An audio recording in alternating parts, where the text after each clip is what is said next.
কখনো ভেবে দেখেছেন আপনার কথাবার্তা কারোর কমফোর্ট জোন হতে পারে? এই ধরুন, আপনার শব্দ চয়নের কারণে কারো পুরো দিনটাই ভালো হয়ে যেতে পারে, অথবা পুরো দিনটা খারাপও হয়ে যেতে পারে। আচ্ছা, আমরা সব কিছুকে নিয়ে এত বেশি খুঁতখুত করি, অথচ নিজেদের কথাবার্তা নিয়ে খুব একটা বেশি ভাবি না কেন বলুন তো? আমরা চাইলেই শুধুমাত্র একটা কথার দ্বারা একটা মানুষকে খুব খুব আপন বানিয়ে নিতে পারি, আবার কথার দ্বারা তাকে একদম দূরে সরিয়ে দিতে পারি। কথাবার্তার মাধ্যমে মানসিক শান্তি দিতে পারি, কথাবার্তার মাধ্যমে তাকে যত্ন নিতে পারি।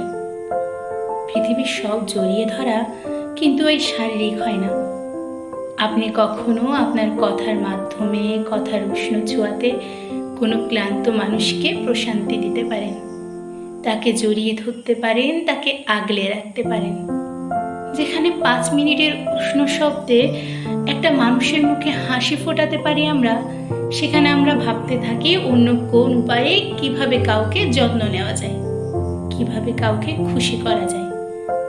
অথচ আমরা ভুলে যাই শব্দের যত্ন পৃথিবীর সবচেয়ে সুন্দরতম যত্ন।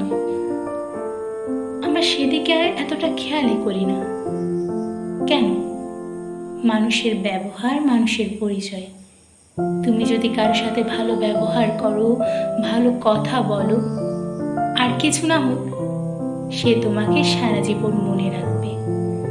তোমার সম্পর্কে তার একটা খারাপ স্মৃতি তৈরি হবে না।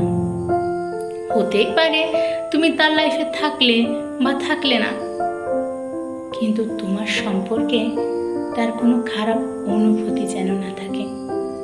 তাই এবার থেকে চেষ্টা করো শব্দ চয়নের উপরে জোর দিতে। অ্যাটলিস্ট কাউকে খারাপ ফিল করিও না, বুঝলে?